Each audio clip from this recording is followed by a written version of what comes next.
Estimados colegas, un saludo cordial. Hemos llegado a otra materia muy importante dentro del avance de cara al examen de residencia médica boliviana, que es la gastroenterología. Son 6 temas bastante bien seleccionados por el Ministerio de Salud, tomando en cuenta que la prevalencia y necesidad de conocimiento de estos temas en el diario médico como nosotros, ¿no? O sea, desenvolviéndonos con nuestros pacientes. Estos temas son hemorragia digestiva, vamos a ver el tema de las hepatitis, vamos a ver insuficiencia hepática aguda, insuficiencia hepática crónica, síndrome del colon irritable, ahora llamado síndrome del intestino irritable, y también la enfermedad inflamatoria intestinal. Estamos dando inicio a la materia de gastroenterología con el primer tema, que es hemorragia digestiva o hemorragia del tubo digestivo, y vamos a ver que es un tema bastante entendible teniendo en cuenta un par de conceptos muy claros, su clasificación y cómo tenemos que actuar de acuerdo a sea hemorragia digestiva alta o hemorragia digestiva baja. Recordemos que de toda la medicina interna van a entrar más o menos un promedio de 20 preguntas y pues enfocando los conceptos más importantes de esta área vamos a contestar con seguridad todas las preguntas del área de digestivo o gastroenterología, ¿no? Vamos avanzando. Veamos hemorragia del tubo digestivo como primer tema. Vamos a ver nosotros que la hemorragia del tubo digestivo puede ser alta o puede ser baja. ¿Ya? Puede ser una hemorragia digestiva alta o puede ser hemorragia digestiva baja. Antes se había catalogado la hemorragia digestiva alta de acuerdo a un estudio más que todo de la parte funcional, del ángulo de Treis, que ustedes han debido ver en algunos textos, de que es el ángulo formado, bueno, pues por el esófago, por el estómago y por la primera porción del intestino delgado, que es el duodeno. Se forma este ángulo y todo lo que está por arriba es hemorragia digestiva alta, todo lo que está por abajo es hemorragia digestiva baja. Ahora se toma en cuenta que hemorragia digestiva alta es el lugar o el sangrado que va a estar en el tubo digestivo hasta donde puede llegar el endoscopio. Hemorragia digestiva baja es donde puede llegar el colonoscopio. Y hemorragia digestiva intermedia es donde no se puede llegar mediante técnicas directamente de exámenes, mediante un endoscopio o colonoscopio, pero sí mediante una cápsula endoscópica. Pero nosotros sigamos recordando la clasificación del ángulo de Treitz, que solamente es, bueno, ese ángulo formado por el esófago, estómago y duodeno, que todo lo que está por encima de este ángulo va a ser alta y todo lo que está por abajo va a ser hemorragia digestiva baja. Ahora, ¿cuáles son las causas más importantes? Esto lo vamos a dividir en no varicosas y varicosas. ¿Por qué? Porque la parte del área o de sangrado varicoso es muy importante saber, porque la mayor parte de los sangrados por varices esofágicas se da en pacientes que tienen patología hepática, cirrosis en particular. Entonces vamos a ver, hay sangrados que se da por varices y hay sangrados que no se dan por varices esofágicas. Por ejemplo, en este gráfico estamos mostrando una que sí es netamente producida por una varice esofágica, ¿no? Por ese aumento de la presión portal que dilata la parte venosa, forma esas varices en el esófago y produce un sangrado. Eso lo vamos a tocar en el tema de cirrosis. Pero ahora veamos las causas de hemorragia digestiva alta que no se deben netamente a varices esofágicas. ¿Cuál será la causa más importante y más frecuente? Van a ser el ulcus péptico, las úlceras pépticas. Otras causas, pueden haber muchas, erosiones, por ejemplo, el síndrome de Mallory-Weiss, esas personas que consumen mucho alcohol o que tienen muchos vómitos, con los vómitos, como son ácidos y la mucosa del esófago no está acostumbrada a recibir este ácido, pues se va lesionando, lesionando, lesionando, empieza a sangrar y se vomita, ¿no? Entonces es un sangrado después de los vómitos, síndrome de Mallory-Weiss. O de Dolofiu.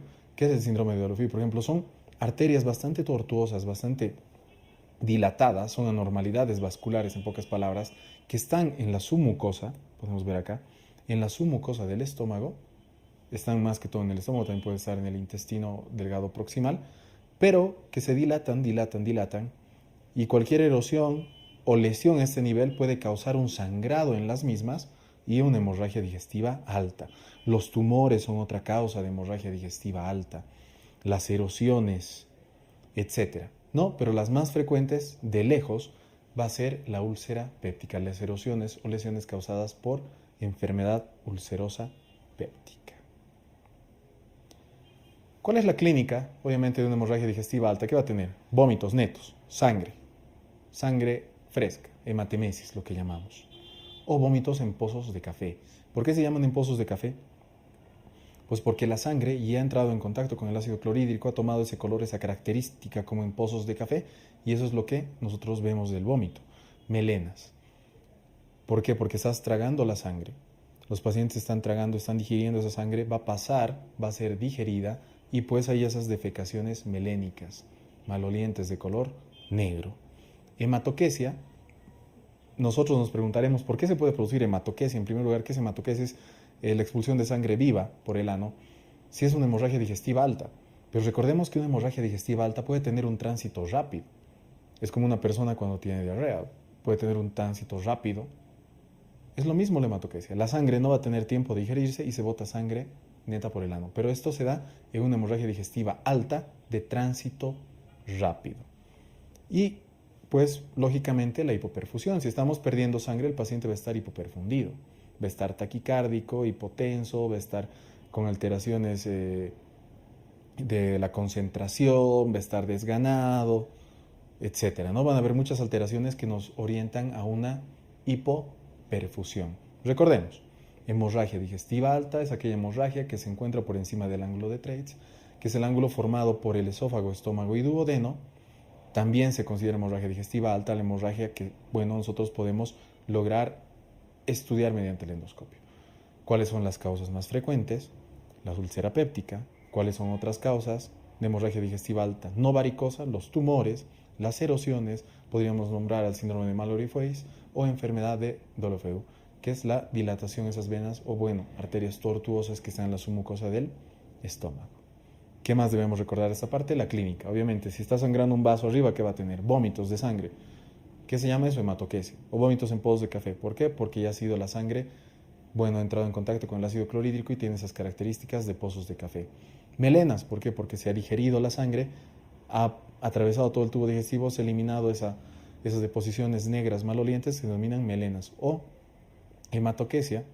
¿Qué es la hematoquesia? Que va a ser la expulsión de sangre roja viva por el ano en una hemorragia digestiva alta, obviamente que tenga un tránsito bastante rápido. Y pues si estamos perdiendo volumen, el paciente va a estar con hipoperfusión. Hay una clasificación, de acuerdo al estudio endoscópico, de un vaso sangrante, y es la clasificación de Forrest. Esta clasificación de Forrest es bastante importante para saber qué tenemos que hacer con el paciente a priori, en el momento, stat. Se realiza una endoscopía y puedes encontrarte ya sea con un vaso que esté sangrando a chorro, puedes encontrarte con un sangrado en sábana, puedes encontrarte con un vaso visible, un vaso que tú veas ahí que ha dejado tal vez de sangrar recién, pero un vaso. Puedes encontrarte con un coágulo adherido, ¿ya? Que esté sobre un vaso sanguíneo. Puedes encontrarte con puntos de hematina, o sea que ha sido un sangrado no muy reciente, o una capa de fibrina que es una cicatriz. Estamos yendo de mayor a menor severidad. Y esa es la clasificación de Forrest. Se realiza una endoscopía en un paciente que ha tenido una hemorragia digestiva alta. Si ves un vaso sangrando a chorro, es 1A. Si el sangrado es en sábana y no es a chorro, es 1B. Ahora, de acuerdo a los vasos y a la característica de estos, vamos a clasificarlas. Es el Forrest 2, que va a ser un vaso visible, Forrest 2A. Un coágulo adherido al vaso va a ser un Forrest 2B. Y los puntos de hematina sobre ese vaso sanguíneo que ha sangrado no recientemente es un Forrest 2C. Y obviamente una cicatriz, una capa de fibrina sobre un sangrado pasado es un Forrest 3. Volvamos a repasar. Alto riesgo de recidiva, bajo riesgo de recidiva. ¿Qué tiene más oportunidad de sangrar? Pues las muestras o los signos que tú veas en la endoscopía de un sangrado reciente. ¿Qué serán esos signos de un sangrado reciente? Obviamente va a ser que esté sangrando,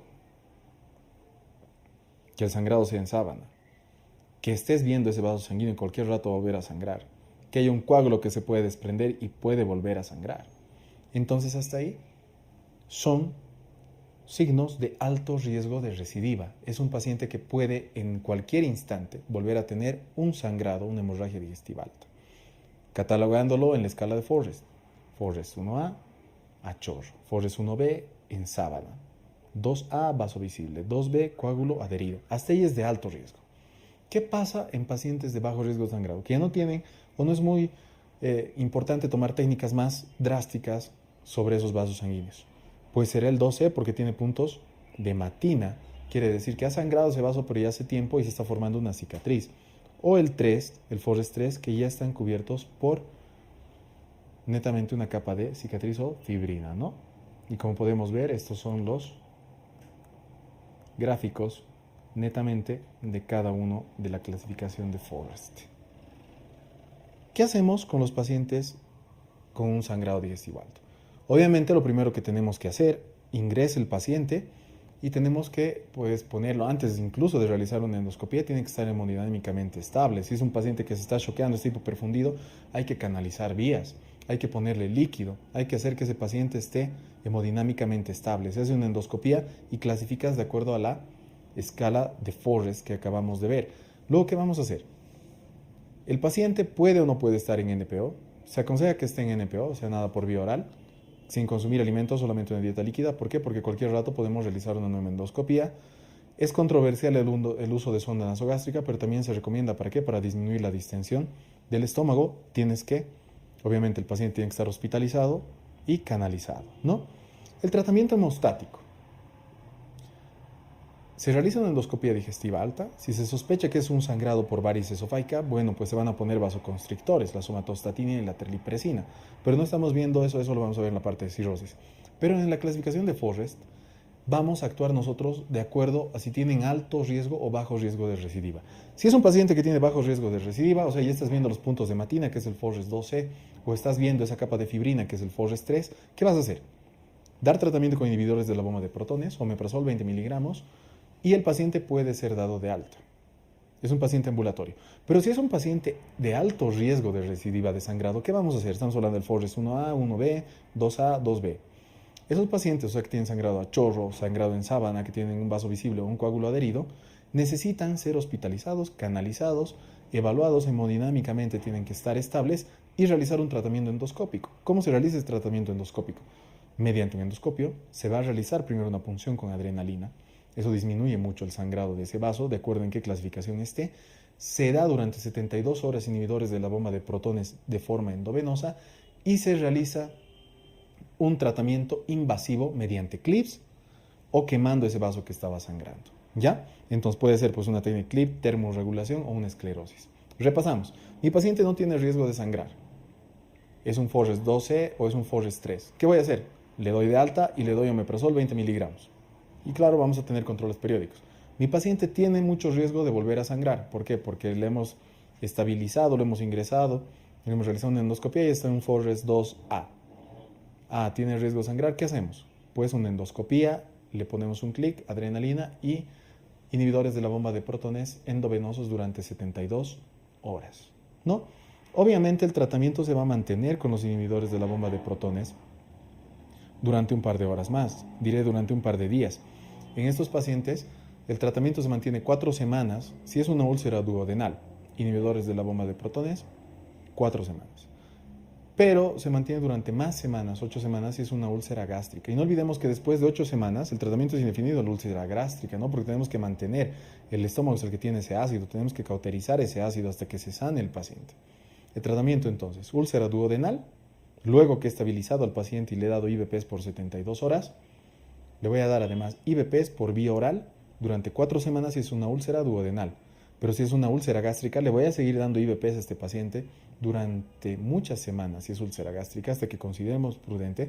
Pero después de 8 semanas, se le vuelve a realizar una endoscopía digestiva alta al paciente para ver cómo está esa lesión sangrante, ¿no? No olvidemos que también hay que realizar estudios de Helicobacter pylori y si es positivo, pues tratar esta infección. Hemorragias del intestino delgado. Las hemorragias del intestino delgado no se logran apreciar. Claro, si están en el duodeno, puedes lograr verlas mediante una endoscopia digestiva alta. Pero si están en el ileum terminal, tal vez se pueda llegar un poco a ver con un colonoscopio. Pero si están netamente en el yeyunio o en el ileo proximal, pues no podemos nosotros ver directamente con una endoscopia digestiva alta o una colonoscopia. ¿Qué vamos a hacer? Utilizar una técnica que se llama cápsula endoscópica y es como su nombre lo dice, es una endoscopia, es una cámara, una cápsula que se la traga y pues va a ir registrando este sector del intestino delgado. Ahora, no es muy frecuente, se da sobre todo por angiodisplasias la hemorragia del intestino delgado y más que todo se da en ancianos o en pacientes que sean anticoagulados y antiagregados. Y en ancianos tenemos que relacionar esto a una patología porque en un anciano que tenga hemorragia del intestino medio, o sea, del intestino delgado, que tenga una valvulopatía, sobre todo aórtica, se denomina síndrome de Heibe. Y eso se da por angiectasias, ¿ya? Y el estudio diagnóstico hemos mencionado mediante una cápsula endoscópica, ¿no? Vamos viendo. Hemorragia digestiva baja. Hemorragia digestiva baja es aquella hemorragia que nosotros logramos estudiar mediante una colonoscopia, que llegamos mediante el colonoscopio, o sea, vamos ano, recto, vamos a ir al intestino pues descendente, el transverso, vamos a llegar a la parte cecal, recién, y vamos a llegar hasta el ilion terminal. Pero, ¿qué también es de hemorragia digestiva baja? Es aquella hemorragia que esté por debajo del ángulo de Treitz, o sea, ese ángulo denominado o formado por el esófago, estómago y duodeno. Entonces ahí veríamos que estos dos conceptos son distintos porque uno no está abarcando mucho lo que es el intestino delgado en su totalidad, ¿no? Pero como nosotros, como concepto, las dos son válidas. Es aquella hemorragia digestiva que nosotros logramos ver con el colonoscopio, o sea que vamos a llegar hasta la última parte del ilion terminal, o aquella hemorragia que está debajo del ángulo de Treitz, que se forma por el esófago, estómago y duodeno. Ahora, obviamente, pues va a ser aquella hemorragia del ano, recto, colon, ciego, ilion terminal. ¿Cuáles son las causas más frecuentes de lejos en una hemorragia digestiva baja? Viene un paciente con una hemorragia digestiva baja, tienes que pensar en una fisura anal o en un hemorroides que esté sangrando. Es lo primero. O es una fisura que está sangrando mucho o es una hemorroides sangrante. Las dos opciones. Esas son las causas más frecuentes de hemorragia digestiva baja. Pero ¿cuáles son las causas de hemorragia digestiva baja más frecuentes que necesitan hospitalización? O sea, una fisura anal o un hemorroides, ¿necesitas hospitalizarlos? No, a no ser que sean complicadas, que sean infectadas, etc. ¿no? Pero los pacientes que tienen hemorragia digestiva baja y necesitan ser hospitalizados con mayor frecuencia son una pospolipectomía, o sea, alguien que le han sacado un pólipo y ese pólipo está sangrado, pues tienes que ingresar al paciente, realizar un tratamiento invasivo y que pare el sangrado. Un divertículo sangrante también, por ejemplo, un tumorcito que esté sangrando. Esos pacientes tienen que ser hospitalizados y tratados, porque si no la hemorragia va a persistir. Vamos. La clínica, por ende, va a tener rectorragia, o sea, va a haber sangrado por el recto, va a tener hematoquesia, va a haber sangrado, una hemorragia digestiva baja que hay sangre viva que está saliendo por el ano, y melenas. ¿Por qué te preguntarás, pero por qué una melena si la melena necesita digestión? Sí, pero recordemos que la hemorragia digestiva baja se denomina aquella hemorragia por debajo del ángulo de Treitz. Y si es un ilion que está sangrando y el tránsito es bastante lento, pues se puede digerir esa sangre y puede ser considerada melena. Es fácilmente una melena que tú estás viendo, es una deposición negra maloliente que es de un sangrado digestivo bajo, pero de tránsito lento, por eso ha llegado a tener pues esas características. El control, si es una hemorragia digestiva baja, es el mismo. Tienes que controlar, tienes que hacer que el paciente esté hemodinámicamente estable. Si es que está hemodinámicamente inestable, pues tienes que canalizar vías, tienes que actuar en el momento, tienes que parar el sangrado, tienes que indagar sobre el consumo de medicamentos, AINES u otro tipo de medicamentos que puedan estar haciendo sangrar al paciente. Realizar tacto rectal, realizar una inspección del área para ver si no es una fisura anal, si no es un hemorroide sangrante. En caso de que sea, pues tratar las mismas. Y valorar el uso de soluciones para tener un control volémico adecuado. Después de una valoración, pues ya tendremos el tratamiento, después de que el paciente esté estable, de acuerdo a lo que esté teniendo. Si es una fisura y demás, es un tratamiento tópico. Si es persistente, como ya habíamos dicho, soporte. Si es grave, canalizamos 2 vías y tenemos que ver qué está sangrando. Realizamos un angiotac o una angiografía. Y si todo fracasa después de que hemos hecho la angiografía, hemos canalizado al paciente y sigue mal, pues tenemos que realizar el tratamiento netamente quirúrgico, ¿no? Con eso hemos terminado el primer tema de hemorragia digestiva. No olvidemos, la dividimos en hemorragia digestiva alta, tanto la parte varicosa y no la varicosa, y también en hemorragia digestiva baja. Espero que haya sido de mucha utilidad. Todos los demás datos los encontramos dentro del ABCMed. No recuerdes que hay que estudiar así solamente los detalles más importantes y conceptos que nos ayuden a recordar el día del examen, los conceptos, tratamientos, diagnósticos más importantes de cada patología.